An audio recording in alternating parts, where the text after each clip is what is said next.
সাদাকে সাদা কালোকে কালো বলিব, সাদাকে কালো কালোকে সাদা বলিতে পারিব না, আইসক্রিম ব্যতীত কারো পা চাটিতে পারিব না।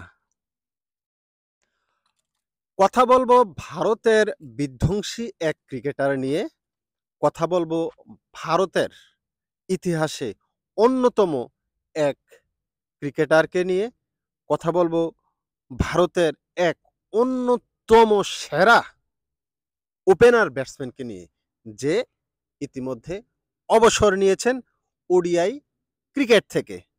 তার আগে বলে নিচ্ছি, আপনি যদি আমার ভিডিওটি ইউটিউব চ্যানেল থেকে দেখে থাকেন, চ্যানেলটি সাবস্ক্রাইব করবেন। আর যদি ফেসবুক পেজ থেকে দেখে থাকেন, তাহলে ভিডিওতে লাইক কমেন্টের পাশাপাশি পেজে লাইক এবং ফলো দিতে ভুলবেন না। Hello viewers, it's me Roni bro, welcome to another new video. কথা বলছিলাম ভারতের অন্যতম কিংবদন্তি ক্রিকেটার শিখর ধাওয়ানকে নিয়ে। শিখর ধাওয়ান গত দুদিন আগেই অবসর গ্রহণ করেছেন তার ওডিআই ক্রিকেট থেকে। এখন কথা হচ্ছে শিখর ধাওয়ান এবং রোহিত শর্মার জুটি, বিলিভ মি, আমার দেখা অন্যতম ওপেনার জুটি। আমার মনে পড়ে এখনো সচিন টেন্ডুলকার এবং সৌরভ গাঙ্গুলির ওপেনিং জুটির কথা। অসাধারণ ছিল, অসাধারণ একটা জুটি ছিল। সেইখান থেকে এই জেনারেশনের কাছে কিন্তু শিখর ধাওয়ান এবং রোহিত শর্মার জুটি, বলবো না, তার পরিসংখ্যানই কিন্তু বলে দিচ্ছে তারা কতটুকু জনপ্রিয় জুটি ছিল। এই পর্যন্ত শিখর ধাওয়ান এবং রোহিত শর্মা ইন্ডিয়ার গোড়াপত্তন করেছে, মানে ওপেনিং ব্যাটার হিসেবে নেমেছিল ১১৭ বার। ১১৭ বার রোহিত শর্মা এবং শিখর ধাওয়ান কিন্তু ইন্ডিয়ার ইনিংস সূচনা করেছে, এবং তারা এই ১১৭ ইনিংসে ৫,১৯৩ রান কিন্তু এই জুটি থেকে এসেছে, এবং তারা গড়ে ৪৫ কিন্তু করেছে। এই জুটি গড়ে ৪৫ করে রান করেছে। সুতরাং আপনি এই জুটিকে সেরা না বলার কোনো উপায় কিন্তু নাই। এই জুটি এ পর্যন্ত ১৮টা শতক কিন্তু করেছে। ১৮টা শতক ওপেনিং জুটিতে, এটা কিন্তু চারটিখানি কথা না। কত সাবলীল ব্যাটিং করেছে, কত মারমুখী ব্যাটিং করেছে, তাদের পরিসংখ্যান দেখলেই দেখা যায়। দেখেন, ১৮টা শতক এবং সাথে ১৫টা অর্ধশতক এই জুটির ব্যাট থেকে এসেছে।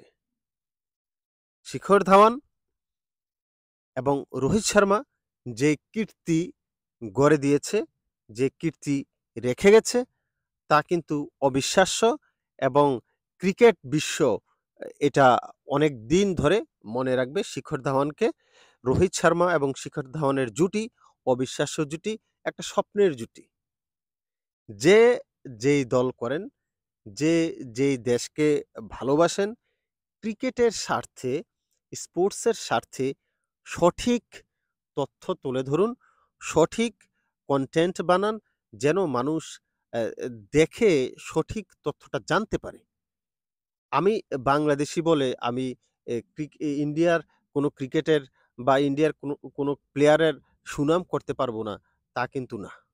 এবং আপনি ভারতবাসী বলে বাংলাদেশের অর্জনে আপনি সুনাম করতে পারবেন না। বাংলাদেশী ক্রিকেটার অর্জনে কিংবা কোনো স্পেসিফিক ক্রিকেটারের অর্জনে আপনি সুনাম করতে পারবেন না, তা কিন্তু না। যেটা বলছিলাম, যে যেই দেশকেই সাপোর্ট করেন কিংবা যে ক্রিকেটারকেই সাপোর্ট করেন, যখন কেউ ভিডিও মেকিং করেন, এই জিনিসটা খেয়াল রাখা উচিত যেন ভিডিওটা, মানে কারো প্রতি ঘৃণা না ছড়ায়। ক্রিকেট হচ্ছে এমন একটা খেলা যার মাধ্যমে মানুষে মানুষে ভ্রাতৃত্ব বন্ধন হয়, মানুষে মানুষে সম্পর্ক সৃষ্টি হয়, মানুষে মানুষে বন্ধুত্ব সৃষ্টি হয়। এমন কোনো কন্টেন্ট আমরা যেন না বানাই যাতে করে একজনের প্রতি একজনের হিংসা সৃষ্টি হয়, একজনের প্রতি একজনের দুর্নাম ছড়ায়, এমন যেন কন্টেন্ট আমরা কেউ না বানাই। এই জিনিসটা একটু খেয়াল রাখবেন। কারণ সাদাকে সাদা, কালোকে কালো বলার যুগ এসে গেছে। মানুষ কিন্তু এখন শুনতে চায় কোনটা সাদা, কোনটা কালো। কারো পা চাটতে কিন্তু কারো পা চাটা দেখতে মানুষ কিন্তু পছন্দ করে না। আমার এই এ আমার এই চ্যানেলটাতে দেখেন 70 থেকে 75% ফলোয়ার, ফ্যান কিন্তু আমার ইন্ডিয়ার।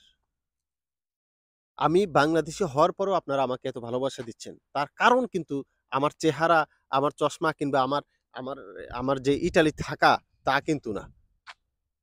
একমাত্র কারণ হচ্ছে সাদাকে সাদা বলি, কালোকে কালো বলি। মানুষ এটা শুনতে চায়। মানুষ আর রসালো গল্পে বিশ্বাস করতে চায় না। মানুষ আর হিংসাত্মক কনটেন্টে বিশ্বাস করতে চায় না। মানুষ চায় যেটা সত্যি সেটা যেন সবাই বলে। একজনের সাথে একজনের সম্পর্ক যেন দৃঢ় হয়। এনিওয়ে, শিখর ধাওয়ান তার নতুন জীবন সুন্দর হোক, তার নতুন জীবন আ আ ভালো কাটুক, সুন্দর কাটুক এই প্রত্যাশাই করি। তবে ভারত এবং ক্রিকেট বিশ্ব একজন বা গুণী ক্রিকেটার, একজন মারমুখী ক্রিকেটার যত নামেই উনাকে ডাকি, এটা আসলে কম। শিখর ধাওয়ান অন্যতম একটা পার্টনার ছিল রোহিত শর্মার সাথে। অনেক বছর ধরে খেলেছে, প্রায় ১০ বছর ধরে খেলেছে আমার কাছে মনে হচ্ছে। স্পেসিফিক আমি মনে নেই। ২০১২ বা ১৩ সালে সম্ভবত ওপেনার হিসাবে আবির্ভাব ঘটে। ২০২২ কিংবা ২৩ পর্যন্ত খেলেছে রোহিত শর্মার সাথে। অসাধারণ একটা ক্রিকেটার। সবচাইতে বড় কথা হচ্ছে আধুনিক ক্রিকেটে যে ব্যাটারের যেই অগ্রাসন বোলারের বিরুদ্ধে, রোহিত শর্মা এবং শিখর ধাওয়ান তার জলজ্যান্ত উদাহরণ। এক কথায় যে পাওয়ার প্লে কিভাবে কাজে লাগাতে হয়, কিভাবে বোলারকে দৌড়ের উপর রাখতে হয়, এটা কিন্তু শিখর ধাওয়ান দেখিয়ে গেছে। এনিওয়ে, সবাইকে ধন্যবাদ সম্পূর্ণ ভিডিওটি দেখার জন্য। বাজে মন্তব্য করা থেকে একটু দূরে থাকবেন। প্লিজ। ভিডিও ভালো না লাগলে দেখবেন না। কোনো প্রবলেম নেই। আপনি বাধ্য না ভিডিও দেখতে। তবে বাজে মন্তব্য, বাজে কমেন্ট এগুলো আমার ভালো লাগে না। আমার পেজ কিন্তু মনিটাইজ আমি করি নাই। আমি এটা দিয়ে টাকা ইনকাম করি না। আমি টাকার জন্য ভিডিও বানাই না। আমি একজন স্পোর্টস লাভার। আমি একজন স্পোর্টস ম্যান বলতে পারেন। আমি অনেক বছর ক্রিকেট খেলেছি। সেই ভালোবাসা থেকে আমি ভিডিও কিন্তু বানাই, কনটেন্ট বানাই।